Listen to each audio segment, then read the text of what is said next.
Kembali di Anyu Sore pemirsa, acara penyerahan surat keputusan Menteri Kebudayaan nomor 8 tahun 2026 di Sasana Prasadya Keraton Kasunanan Surakarta Hadiningrat atau Keraton Solo diwarnai interupsi oleh salah satu kerabat Keraton Solo. Menerima keputusan Menteri Kebudayaan Republik Indonesia nomor 8 tahun 2026. Mohon maaf Bapak, saya ingin menyampaikan penyerahan surat keputusan tentang penunjukan pelaksana perlindungan pengembangan dan atau pemanfaatan kawasan cagar budaya Keraton Kasunanan Hadiningrat di Keraton Surakarta oleh Menteri Kebudayaan Fadlizon diwarnai penolakan dari salah satu kerabat Keraton Solo. Menerima keputusan Menteri Kebudayaan Republik Indonesia nomor 8 tahun 2026. Mohon maaf Bapak, saya ingin menyampaikan Saat sambutan tengah berlangsung, GKRP Timur Rumba yang keberatan dengan SK tersebut menginterupsi jalannya acara dengan mengambil alih pengeras suara yang digunakan Fadlizon. Hal ini menyebabkan suasana menjadi gaduh.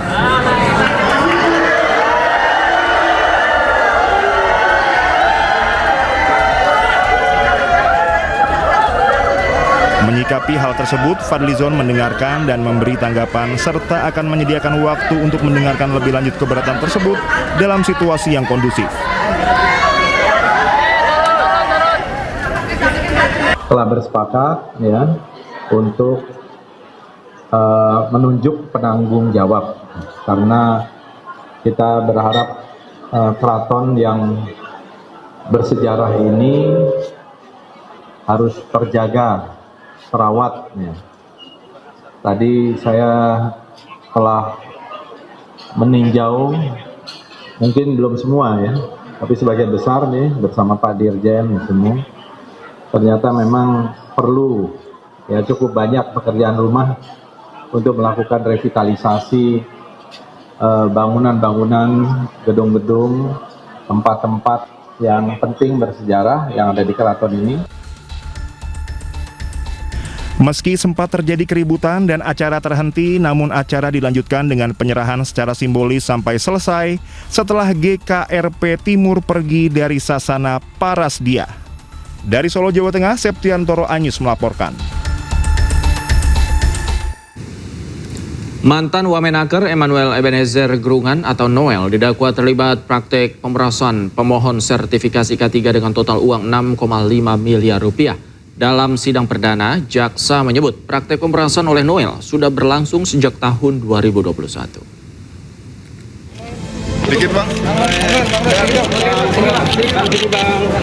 Mantan Wakil Menteri Tenaga Kerja Emmanuel Ebenezer Gerungan atau Noel jalani sidang perdana hari ini di Pengadilan Tipikor Jakarta. Noel didakwa terlibat praktik pemerasan pemohon sertifikasi K3 sejak tahun 2021 dengan total uang mencapai 6,5 miliar rupiah. Jaksa penuntut umum menyebut terdakwa Emmanuel Ebenezer bersama-sama dengan terdakwa lain telah memaksa para pemohon sertifikasi dan lisensi K3 memberikan sejumlah uang dengan besaran antara Rp300.000 hingga Rp500.000 per sertifikat. Dan apabila pemohon tidak memberikan uang, maka proses penerbitan atau perpanjangan sertifikat akan diperlambat, dipersulit, atau bahkan tidak diproses dengan alasan kelengkapan administrasi. Usai pembacaan surat dakwaan, Noel tidak membantah dakwaan yang dibacakan JPU dan mengakui kesalahannya. Pokoknya secara prinsip kita menghargai hukum yang sudah berlaku, gitu. Apalagi ini perbuatan saya kan, saya akui saya bersalah. Nah ini kita harus berani bertanggung jawab terhadap perbuatan yang saya lakukan. Yang jelas saya mengakui kesalahan saya, karena tuntutan saya luar biasa rendah banget ya, 4 tahun sampai hukuman seumur hidup dan paling ini tengah-tengahnya 20 tahun. Jadi nggak ada ruang itu. Komisi Pemberantasan Korupsi atau KPK pada 11 Desember 2025 kembali menetapkan 3 tersangka baru dalam kasus pemerasan sertifikat K3 yang menyandung Noel. Ketiganya adalah CFH, HR, dan SMS yang kini dikenakan larangan bepergian ke luar negeri. Tim Liputan iNews melaporkan. Sementara itu sidang lanjutan mantan Mendikbudristek Nadiem Makarim kembali digelar di Pengadilan Negeri Jakarta Pusat. Sidang memasuki tahap pembuktian dengan agenda mendengarkan keterangan saksi.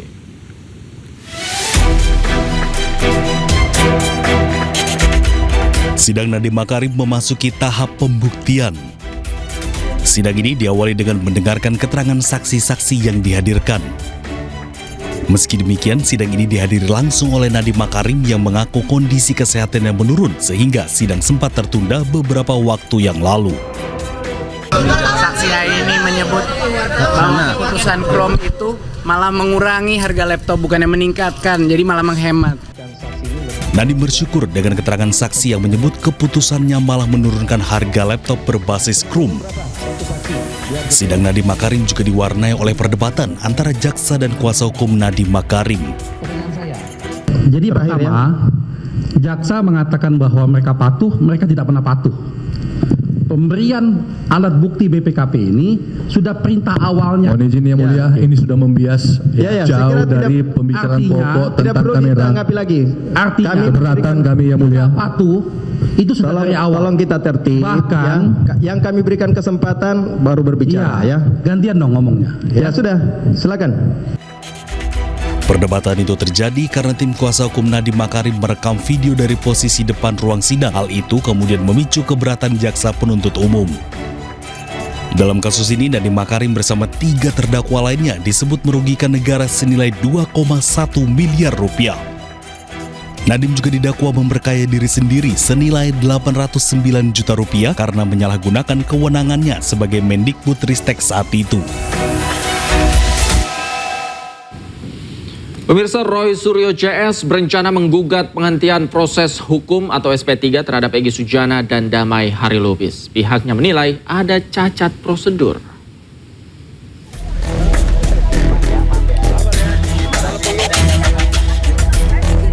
Tersangka tudingan ijazah palsu Jokowi, Roy Suryo berencana untuk menggugat penghentian proses hukum atau SP3 terhadap Egy Sujana dan Damai Harilubis.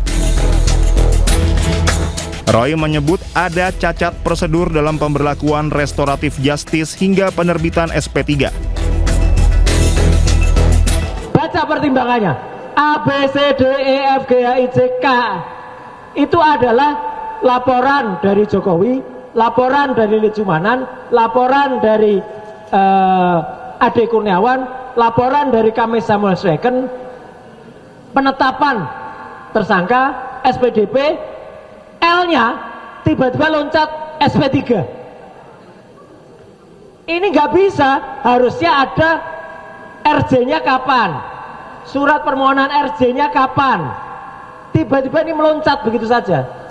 Jadi ini sebenarnya cacat.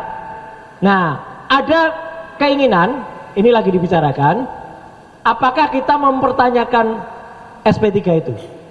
Tapi ya, apapun itu yang akan dilakukan, saya terutama atau kami ikut dengan keputusan tim hukum.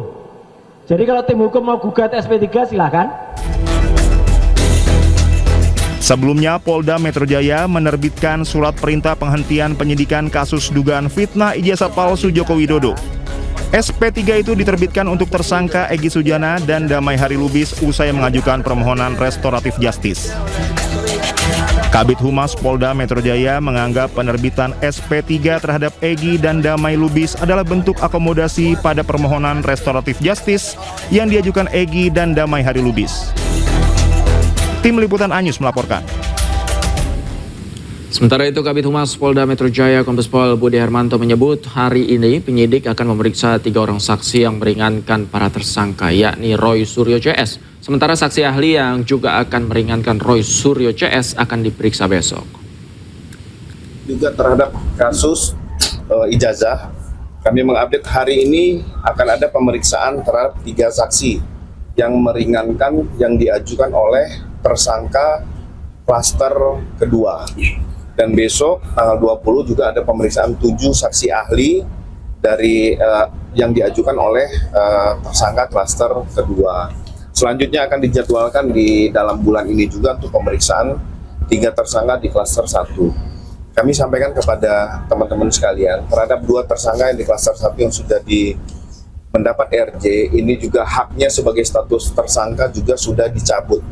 Kami ulangi, status tersangka juga sudah dicabut, serta pencekalan cegah dan tanggal juga dilakukan pencabutan, sehingga kondisinya sudah kembali kepada kondisi sebelum adanya laporan dan Mahkamah Konstitusi menolak gugatan yang dilayangkan oleh Bonatua Silalahi terkait ijazah Capres-Cawapres wajib dilakukan autentifikasi faktual. Penolakan gugatan ini disebabkan isi gugatan yang telah dilayangkan dinilai kurang jelas sehingga Bonatua akan memperbaiki isi gugatan dan kembali mengajukannya ke MK.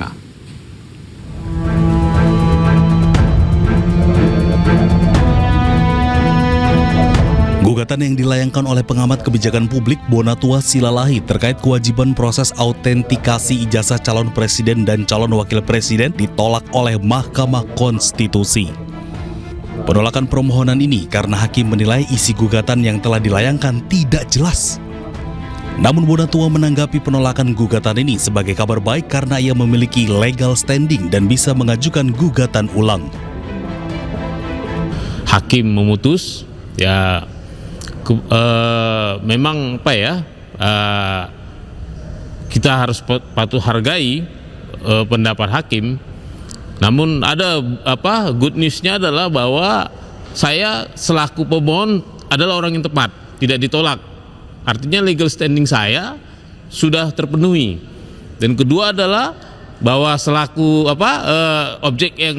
subjek yang saya uji juga itu tepat di sini di Mahkamah Konstitusi, tidak ditolak juga.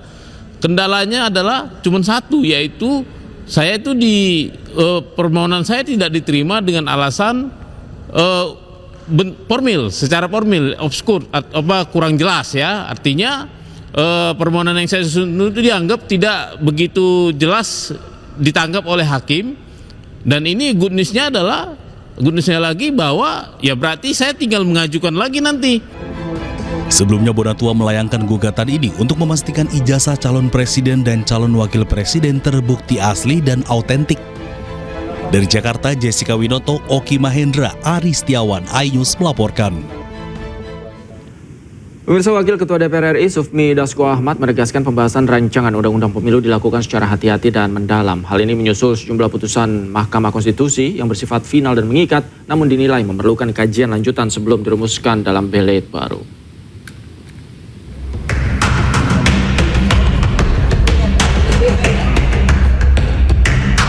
DPR saat ini fokus mengkaji seluruh putusan Mahkamah Konstitusi terkait kepemiluan, termasuk putusan yang tidak secara eksplisit membatalkan aturan sebelumnya. Selain kajian substansi hukum, DPR juga membuka ruang partisipasi publik seluas-luasnya agar RUU Pemilu benar-benar mencerminkan aspirasi masyarakat. Kita fokus untuk membahas Undang-Undang Pemilu itu, kemudian melakukan kajian-kajian dengan matang, karena semua keputusan MK ini kan final dan mengikat. Nah, sehingga kemudian keputusan yang sudah dikeluarkan tapi tidak membatalkan keputusan yang lama, misalnya, itu juga kita harus kaji bagaimana, karena semua kan keputusan MK. Tapi kita akan ambil yang kira-kira terbaik. Nah, sehingga ya agak maklum kalau ya kita agak lama ini, karena selain kita mengkajinya agak lama, kita minta juga partisipasi publiknya harus agak banyak.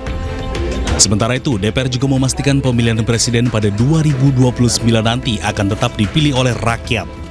Kami sudah sepakat bahwa di dalam prolegnas tahun ini itu tidak ada masuk agenda pembahasan undang-undang pilkada. Sehingga sudah disampaikan oleh pimpinan Komisi 2 beberapa hari yang lalu bahwa di DPR sampai saat ini dan kemudian belum ada rencana kami untuk kemudian membahas undang-undang pilkada yang kemudian wacana di luar yang katanya ditetapkan atau dipilih kepala daerah dipilih oleh DPRD. Nah, itu belum masuk agenda dan belum terpikirkan untuk membahas hal itu. DPR tidak akan membahas revisi Undang-Undang Pilkada. DPR hanya akan berfokus pada pembahasan revisi Undang-Undang Pemilu. Dari Jakarta, Tim Liputan iNews melaporkan. Sementara itu, Mensesnek Prasetyo Hadi menyebut pemerintah dan DPR rutin berkoordinasi dalam pembahasan revisi Undang-Undang Pemilu. Pemerintah bersama DPR akan membuka partisipasi publik untuk membahas revisi Undang-Undang Pemilu yang dimana Presiden ingin setiap kebijakan yang dibuat mengutamakan kepentingan rakyat. Evaluasi dari proses-proses kepemiluan kita yang sudah berjalan, ya, baik dari sisi pelaksanaan, kemudian dari sisi konsep, itu termasuk tadi membahas salah satunya mengenai wacana e-voting. Yang terpenting daripada semua tadi juga sudah kami sampaikan bahwa yang penting kita adalah semangatnya tadi sangat positif, sangat konstruktif. Semangatnya adalah untuk kepentingan bangsa dan negara. Kita harus mampu mencari perbaikan-perbaikan itu dalam rangka kepentingan bangsa dan negara kita. Meskipun kita paham teman-teman kan berasal dari partai politik yang berbeda-beda, tetapi semangatnya adalah tadi untuk kepentingan bangsa dan negara. Pemirsa, Wali Kota Madiun dan sejumlah pihak terjaring OTT KPK. Sejumlah pejabat Kota Madiun yang turut diamankan sempat menjalani pemeriksaan oleh penyidik KPK di ruang Satreskrim Polres Madiun. Sekda Kota Madiun Sukodwi Handiarto memasuki ruang pemeriksaan Satreskrim Polres Madiun. Suko merupakan salah satu pihak yang diduga ikut diamankan dalam OTT yang dilakukan oleh KPK. Selain Suko, Kepala Dinas PUPR Thorik Megah juga memasuki ruang pemeriksaan berbeda di Satreskrim Polres Madiun. Sejumlah ASN dari Dinas PUPR dan Perizinan juga diperiksa. Tak sepatah kata pun keluar dari para pejabat tersebut. Namun operasi tangkap tangan ini diduga berkaitan dengan dana CSR dan fee proyek pembangunan di Kota Madiun.